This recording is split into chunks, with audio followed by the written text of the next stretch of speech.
Hi, I'm Miloni Bhatt, and welcome to this special conversation, part of the fourth edition of ETPrime Women Leadership Awards 2023, which recognizes and salutes women leaders who exemplify the spirit of entrepreneurship, innovation, and excellence. Today, we are diving into a very crucial topic, and that is empowering women leaders in the context of India's dynamic business landscape and how one company is attempting to drive change. Now, in the time of digital transformation and churn, technology has become such an integral part of our lives and workplaces.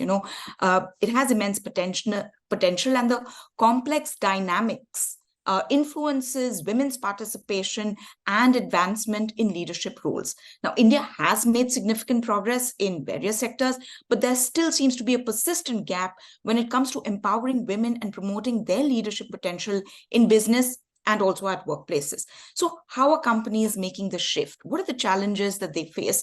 And when will the picture change? So I'm very happy to introduce my guest today, Sunil Mathur. He's the Managing Director and Chief Executive Officer of Siemens India Limited. Sunil Mathur has been with Siemens for over 35 years, holding several senior management positions with Siemens AG in Germany and the UK. He's a member of the global leadership team of Siemens AG. Mr. Mathur, welcome to Economic Times, and we are very excited to speak to you on Siemens' leadership vision, advancing women's leadership and diversity in the age of digital transformation. Thank you for having me, Miloni. I look forward to the conversation. All right, so let's begin. The Deloitte Global Women's report, which reported women in the boardroom in 2022, it was found that women hold about 17% of board seats in India. And this is significant because it is an increase of nearly 10% since 2014, when the Companies Act 2013 mandated having at least one woman member on every board. Now, the report also reveals that only 3.6% of board chairs in India are women, which is a slight decrease of about 1% since 2018. Now, despite this official mandate, what are the factors that you believe hinder corporations in India from promoting women in leadership roles? So I think, Miloni, when you talk about the development of women in boards, while on the one hand, it's a good move, about 10% more, yeah, I think by a long chalk, it's not fast enough. I mean, 10 years now, 9 years, and we've only gone from 9% to 17%. It's not nearly what it should be. And the question is, why not? And I think there are multiple issues there. One is we need to get women to become more visible so that we know and companies know that women are available for board positions. And I'd like to see much more visibility there in the first place. Second is, of course, the training and the maturity that one needs to be part of a board. It's not any different to men, by the way. And we need to make sure that there is an equal focus happening there.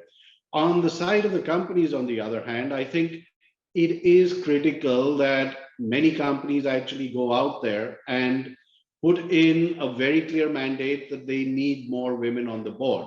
This is not just a tick box exercise where you turn around and say, legally, I need one woman on the board, and so I'll find one woman for the board. I think it's a question of finding and developing and maybe training and mentoring women to make them capable to come onto the board.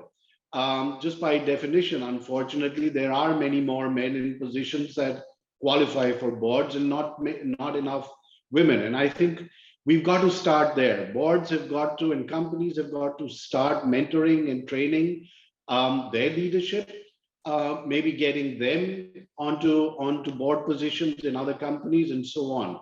So I think there's a lot that can be done over there. All right, first, in the first part, you mentioned that women need to be made more visible. Are you suggesting that women don't put themselves out there as candidates for board positions? I think that is one of the areas. And I wouldn't like to put the entire responsibility onto women either. I don't think that is correct, because unfortunately, there is a disadvantage. There aren't enough women or not enough push that is being created by men to get women onto the board. But having said that, I think it works both ways, and I would like to see many more women putting themselves out there and saying we believe we are capable for board positions. But on the flip side, I would also make it a lot more the responsibility of companies to train their women, and maybe as part of that training, get them to take board positions in other companies. All right, you have a company which has interests in various things. What's the number of women in your company, and what are the initiatives that Siemens is undertaking to address, some of the structural barriers and maybe systemic biases that prevent women from reaching leadership positions in India? And Miloni, you touched on a very important factor, and that is systemic biases. I think, while many companies, ours included, believe that we are doing everything that we can to promote women and promote getting more women in the workplace and in leadership positions, I think there is very clear and unconscious bias that does exist. And I think the more we talk about it and the more we discuss this in the workplace, the easier it becomes to encourage women to get into real positions of consequence in companies. And I think over here, we have, for example, we did a program where we got a whole lot of men to talk about the unconscious biases, to talk about the issues that they have as far as women are concerned, and what they have learned in that process. And very often you try and create groups of women where they're talking about what needs to be done, and you say we are doing everything for women, but actually the real issue is with the unconscious bias that men have. And I think this is a program that we did within the company, and we got men to talk about it. And it came across very, very well. And it started with me, and it went down to a lot of others who spoke about what needs to be done, what are the issues that they've had, how do they see women in their own lives, wives, daughters, and so on. And that's where it kind of started. So we are doing a lot of that. The other thing we are looking at is an area that I'd like to call positive discrimination. And this is in favor of women, where we're turning around and saying, we will have a quota for women in hiring. And this quota, we will, if we have two candidates who are equal, one is a woman, we will positively discriminate in favor of a woman. And I believe, while we are looking at, we need to bring more people into the workplace, unless the gap is so huge between men in the workplace and women, unless we positively discriminate, we won't be able to make a difference. What's the quota, if I could interrupt you? Yes, please. What's the quota you have in mind, Mr. Mathur? So we are looking at, eventually, as a company, we have, and as a global company, we said we want 30% of women in leadership, in top leadership positions in the company. And this is starting with the global company, but then boils down to every Siemens company around the world. And this is what we are working towards. Now, it doesn't come overnight. The pipeline needs to be filled, and it starts lower down, and we are working towards it, positively discriminating against or in favor of women to move them into next positions. People who are individual contributors, trying to give them group positions, asking the question continuously, why can't a lady take over that the next role, and so on. And we're also hiring consequently and saying, every single hiring, we want 50% of the hiring to be women, and explain why you can't get 50% women into the hiring pipeline. So those are questions that we are being very, very consequent about. And it's being asked by senior management, by middle management, and junior management now. And the more the tone comes from the top and the leadership drives that, the more it is beginning to be felt in the organization. Right. What is the number of women in the organization? You said that in leadership, you want to increase it to about 30%. But overall, what is the representation of women? So overall, across the Siemens Group companies in India, we're about 20%. Not enough by a long chalk. And we've got to figure out a way to increase that pipeline. Now, there are some areas of the business where we've got many more women than other areas. And we've got to try, and this is what we've started doing, is to figure out why can't we get more women into project management? Why can't we get more women into sales? The front end sales. We have many women in engineering. We have many women in corporate functions. But we have many women in software development. But why can't we get more in manufacturing? Why can't we get more in project management? Those are the questions we are beginning to ask. Indeed, we've started a program where we start training people and training women in these different areas as well. Right. All right. But how's that then working out for you? And you mentioned that you have a top-down approach, in the sense, top leadership attempting to drive the change, and then ensuring that it kind of percolates down, and having the men talk about the unconscious biases that they may have in working alongside women. So I'm interested to know that, how is that cultural shift, or how tough is that cultural shift for you?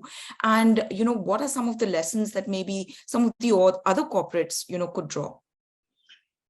I think there is not a major cultural shift. I mean, you can't argue that women need equal representation. There can't be an intrinsic argument against that. You can't argue with the fact that diversity brings in a greater benefit to an organization than having one bunch of people all thinking alike. Every organization to grow needs diverse opinions, need diversity of thought processes, and women bring in that diversity as well, or most definitely. I think so. There's no argument intrinsically against the principle. I think it is more a question of, we agree with the principle. Now we've got to start implementing it. There's enough talk that's happening, and now let the rubber hit the road. And we now really need to make it happen. All right. You touched upon women, in engineering, and then, we also see that there are more women who are pursuing STEM education, but are still underrepresented in roles and leadership position. How do you anticipate, say, tech advancements influencing the number of women in STEM, and, then progressing themselves from mid to senior levels in leadership teams? I believe, to be honest, this is something that will go in favor of women hugely. As you look at the technology chain, value chain, we're moving towards digitalization and software. And this requires special skills, this requires artificial intelligence, etc. And there are women, many women, working in those fields. And I think this will open up a huge area and huge opportunities for women as well. Women are already present in computer engineering. They are already present in artificial intelligence, machine learning, and all these areas of digitalization. And now it is again up to companies to start promoting these women into leadership positions so that they can make a difference in the organizations. All right. I read a very interesting article this morning, and it basically touched upon how work from office mandates have led to women leaving a particular organization in India, and how the numbers have dwindled. And, they're having to make shifts because of, the post-COVID transition. In that backdrop, how do you see trends like, say, globalization, urbanization, digitization impacting women's role at workplaces and women's leadership in India? I think these are real trends, all the trends that you talked about. When you look at globalization, it will make opportunities available for women, not only in India, but globally as well. Urbanization brings in women from the hinterland into cities for more work, gives them more opportunities. Digitalization is a contra, actually. It doesn't matter where you are, you can work so long as you have a laptop or a computer. You can work in cities, you can work in villages, you can work across countries and across functions. And I think these are a huge amount of trends which actually should support the growth of women in the workplace. On the other side of it, I think it is also important that with these trends coming in, that we are in a position to start opening up greater positions to allow women to come into the workplace. And I think right now, a lot of the positions have been just by the virtue of the unequal numbers of men and women in the workplace. The natural first choice is a man. And that's where I say it has to be driven top down to drive positive discrimination there. But along with all these trends, we are also seeing a trend where women are becoming much more independent than what they were 10 years ago. They're able to earn, they're able to move around, etc. And this gives them the ability to actually, and gives them a horizon which is much broader than what they had. Economic independence, access to education, opportunities across geographies, opportunities across functions. These are huge, huge steps that are now available.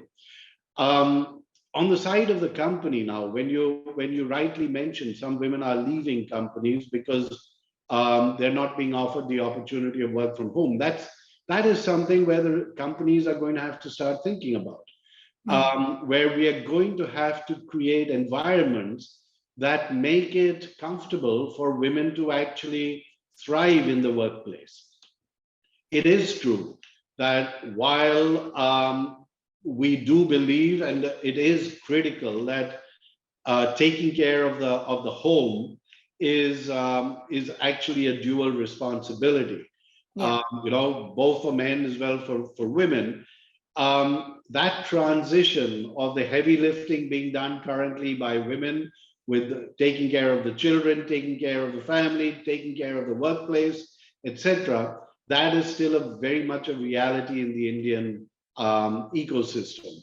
Now, as we transition or want to transition at a pace faster than what we have been doing, we're going to have, companies are going to have to create an ecosystem around them that enables women and makes it more comfortable for women to speedily transition.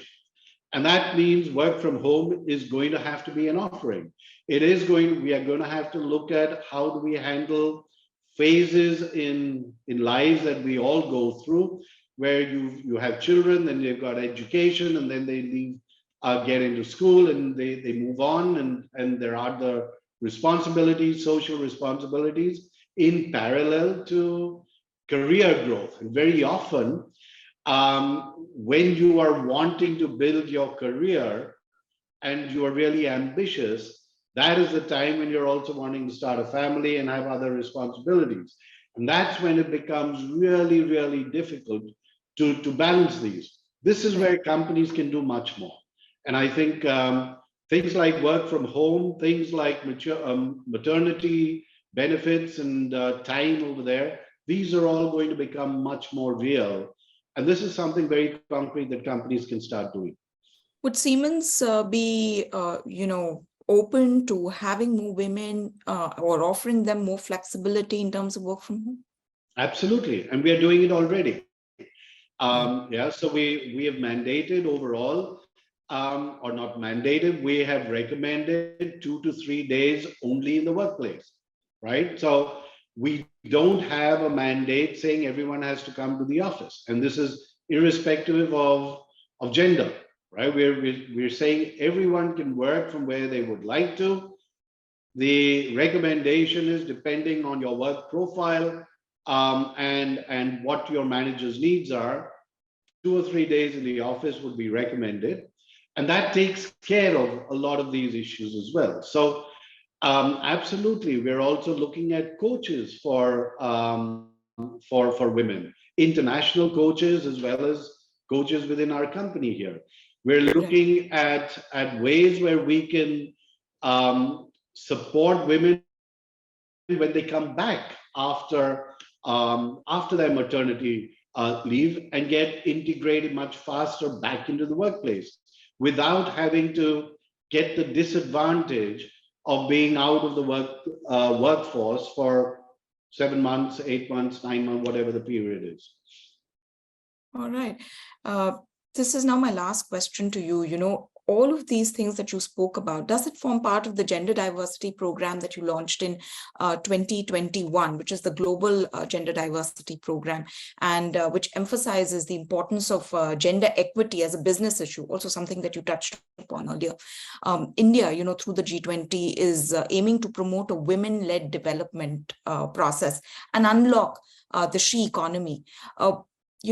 What are your thoughts on Siemens India developing this future-ready playbook to create this gender-sensitive environment, you know, share policies and foster the culture that supports diversity?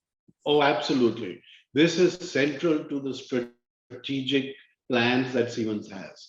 And gender equality or gender equity is very much central to the strategic growth plans that the country has, and that we as a company have here as well.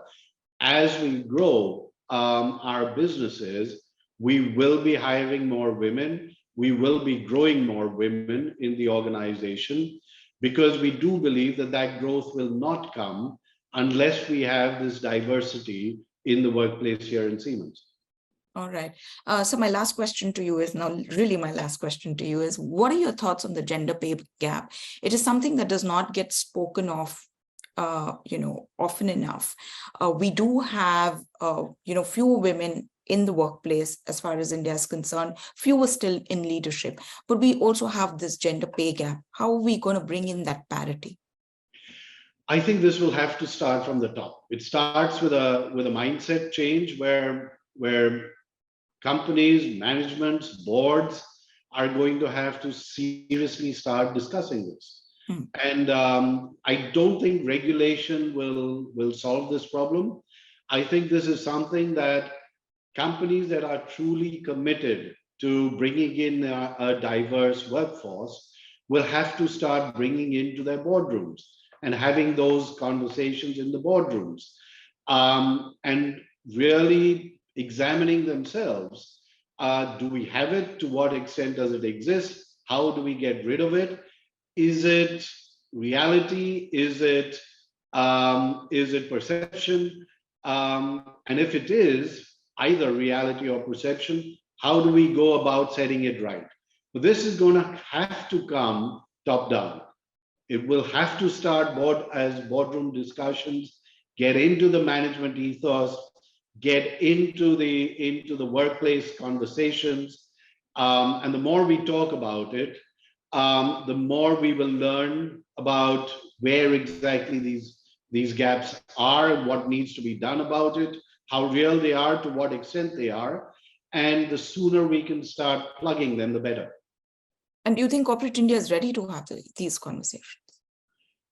I think we are starting that journey. I don't think corporate India is, I wouldn't say all of corporate India is ready, but I believe this conversation that you have initiated is really a beginning of a won't overnight, but we need more conversations like the ones that we are having, the ones that you have initiated, to highlight these issues and make them issues that are discussed much more in corporate India. All right. On that note, let's hope that happens. And we wish you, great success with implementing more diversity as far as Siemens is concerned. So thank you so very much for speaking to us here at the Economic Times. Thank you for having me, Miloni.